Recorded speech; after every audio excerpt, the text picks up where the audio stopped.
આજે આપણે નાના બાળકોથી લઈને મોટાઓ સુધીનું ફેવરિટ એવું પીનટ બટરની રેસીપી જોઈશું. પીનટ બટર બધાને ભાવતું હોય છે અને ખાસ કરીને બાળકોને આપણે બ્રેડ ઉપર કે પરાઠા ઉપર લગાવીને આપતા હોઈએ છીએ. અને જે લોકો જિમમાં જતા હોય છે તે મોસ્ટલી ખાતા જ હોય છે આ પીનટ બટરને. પણ આજે આપણે ઘરે આસાનીથી અને એકદમ શુદ્ધ અને એકદમ ટેસ્ટી એવું પીનટ બટર કઈ રીતે બનાવવું તે જોઈશું.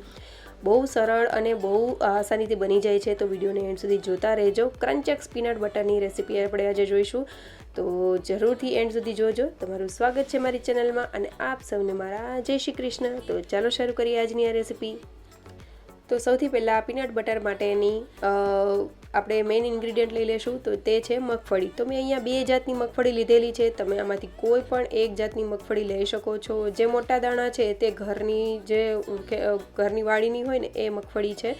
અને જે નાના દાણા તમે જોયા અગાઉ એ જે છે તે બહાર જે આપણે દુકાનમાં મળે એ રીતની મગફળી છે. તો તમે બેમાંથી કોઈ પણ એક લઈ શકો છો, અથવા તો બેનો અડધો રેશિયો પણ કરી શકાય. તો મેં અત્યારે મારી પાસે આટલી હતી એટલે એ રીતે લીધેલી છે. અને તમારે જેટલી ક્વોન્ટિટીમાં બનાવવી હોય એટલી તમે બનાવી શકો છો. તો તેને સરસ એવું લો ફ્લેમ ઉપર આપણે શેકીશું. તેના સરસ એવા ફોતરા નીકળી જાય એ રીતે આપણે લો ફ્લેમ ઉપર કરી લઈશું. તો તમે જોઈ શકો છો અહીંયા જે મેં મોટા દાણાવાળી જે મગફળી લીધેલી છે તેને થોડી શેકાતા વાર લાગે છે, મતલબ એની જે ઉપરની સ્કીન છે તે નીકળતા વાર લાગે છે. અને જે નાની મગફળી છે, દાણા છે, તેને જલ્દીથી તેની ઉપરની સ્કીન નીકળી જાય છે, તમે જોઈ શકો છો. એટલા માટે થોડી એવી ડાર્ક કલર થઈ ગયો છે. તો આ રીતે આપણે બંને દાણા જે છે તે સરસ એવા થઈ જાય એ રીતે આપણે કરી લેશું. તેના ફોતરા કાઢી લેવાના છે. તો સરસ એવી શેકાઈ ગઈ છે. તો હવે તેને આપણે કમ્પ્લીટલી ઠંડી થવા માટે રાખી દઈશું. અને ઠંડી થઈ જાય મગફળીના દાણા એટલે આપણે તેના આ રીતના ફોતરા કાઢી લઈશું. તમે આ રીતે પણ કરી શકો છો, અથવા તો કોઈ કપડું હોય તેની વચ્ચે રાખીને તેને ઘસીને પણ કરી શકો છો. જો છણિયું હોય તો તેમાં પણ અંદર રાખીને પણ કરી શકાય, જેથી આસાનીથી ફટાફટ ફોતરા નીકળી જાય. તો હવે આપણે આ રીતે 2 હાથની મદદથી મસળતા બધા જે શિંગદાણા છે તેના ફોતરા કાઢી લઈશું. ફોતરા હોય તો થોડો બીટર એવો ટેસ્ટ આવે છે, એટલા માટે આપણે કાઢી લઈશું. અને કલરમાં પણ ચેન્જીસ આવે છે. હવે આપણે આસાનીથી ફોતરા નીકળી જાય એના માટે મેં આ રીતની એક જારો લીધેલો છે. જારાની અંદર શિંગદાણા આપણે એડ કરી દઈશું એટલે નીચે ફોતરા નીકળી જશે અને આપણા શિંગદાણા એકદમ ક્લીન આપણે ફટાફટ થઈ જશે.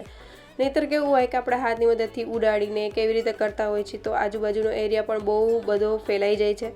તો આ રીતે કરીએ ને તો ફટાફટ એવા આપણા શિંગદાણામાંથી ફોતરા નીકળી જાય છે. તમે જોઈ શકો છો, જરા પણ ફૂંક લાગે ને તો બહુ બધા આજુબાજુમાં જે ફોતરા છે તે ફેલાઈ જાય છે. અને આ રીતે કરવાથી ફટાફટ જે શિંગદાણાનો જે છાલ છે તે નીકળી જાય છે. હવે આ બધા શિંગદાણા સરસ એવા થઈ ગયા છે અને બહુ ડાર્ક કલર થઈ ગયેલા હતા એ મેં થોડાક કાઢી લીધેલા છે. હવે થોડા એવા શિંગદાણા આપણે મિક્સર જારમાં એડ કરી દઈશું અને તેને રફલી કરવાના છે.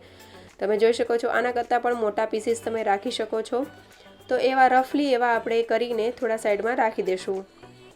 ત્યારબાદ બાકી જે વધેલા શિંગદાણા છે તેને આપણે મિક્સર જારમાં એડ કરી દઈશું અને અહીંયા આપણે તેને સરસ એવું પીસી લઈશું. તો તમે જોઈ શકો છો, એક વખત કરેલું એટલે કેવો પાવડર જેવો ફોર્મમાં હતું. થોડી વધારે વખત કરીશું એટલે આ રીતે તેમાંથી થોડું તેલ છૂટું પડતું જશે અને થોડો એવો ચિકાશવાળું થતું જશે. તમે જોઈ શકો છો, જે મગફળી હોય છે તેમાં નેચરલી જ તેલ હોય છે, એટલે કોઈ પણ જાતના તેલ કે એવું કંઈ એડ કરવાની જરૂર નથી. તેને મિક્સ કરતા જશો અને પીસતા જશો ને એટલે ઓટોમેટિક તેમાંથી જ તેલ નીકળતું જશે. તો હવે આ રીતે આપણે તમે જોઈ શકો છો, થોડીવાર ફરીથી મેં કરેલું છે તો આ રીતની થોડી એવી થીક પેસ્ટ થવા લાગી છે. હજી પણ એમાં તે નાના ક્રંચ છે. જો તમારે ઉપરથી ક્રંચ જે એડ આપણે અગાઉ જે ભૂકો કરેલો છે તે એડ ન કરવો હોય ને તો આ રીતનું પણ તમે કરીને રાખી શકો છો. હવે આ રીતની પેસ્ટ થઈ જાય એટલે આપણે તેમાં 1 ચમચી જેટલું મધ અને થોડુંક જ એવું મીઠું, બહુ સોલ્ટી કરવાનું નથી કે બહુ નથી ગળ્યું કરવાનું, માઇનર એવો ટેસ્ટ આવે જે બહારથી આપણે લઈએ એ રીતનો ટેસ્ટ આવે ને એ રીતનું જ કરવાનું છે. તો ફરીથી આપણે તેને ગ્રાઇન્ડ કરી લેશું અને તમે જોઈ શકો છો આ રીતની થીક એવી પેસ્ટ તૈયાર થઈ ગઈ છે. હજી પણ તમને આના કરતાં પણ સ્મૂધ પેસ્ટ જોઈતી હોય તો તમે હજી પણ આને મિક્સર જારને ફરીથી ગ્રાઇન્ડ કરશો ને એટલે ફરીથી તેમાં આના કરતાં પણ એકદમ સ્મૂધ એવી પેસ્ટ થવા લાગશે. મેં અત્યારે આટલી જ રાખેલી છે. તમે જોઈ શકો છો કઈ રીતની કન્સિસ્ટન્સી થઈ છે. આનો ટેસ્ટ બહુ સરસ એવો આવે છે. અને જે પીનટ બટર બનાવવા માટે જે આપણે શીંગ કહીએ, ખારી શીંગ, એનો ઉપયોગ નહીં કરવાનો. તેમાં સોલ્ટ પ્રમાણ વધારે હોય છે.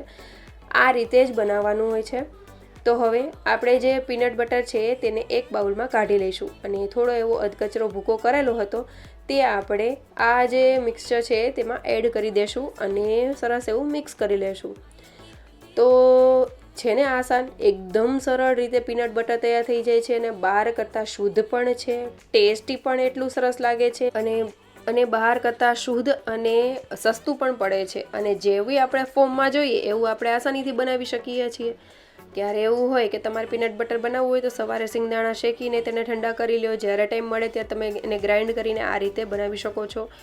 આસાનીથી બની જાય છે, કોઈ પણ વ્યક્તિ બનાવી શકે છે. અને આ પીનટ બટર તમે બાળકોને લંચ બોક્સમાં બ્રેડ સાથે કે બ્રેડ ઉપર પીનટ બટર લગાવીને તેની ઉપર બનાના, મધ એવી રીતે સેન્ડવિચ પણ બનાવીને આપી શકો છો. અથવા તો પરાઠા ઉપર જામની સાથે પણ બાળકોને બહુ ભાવતું હોય છે.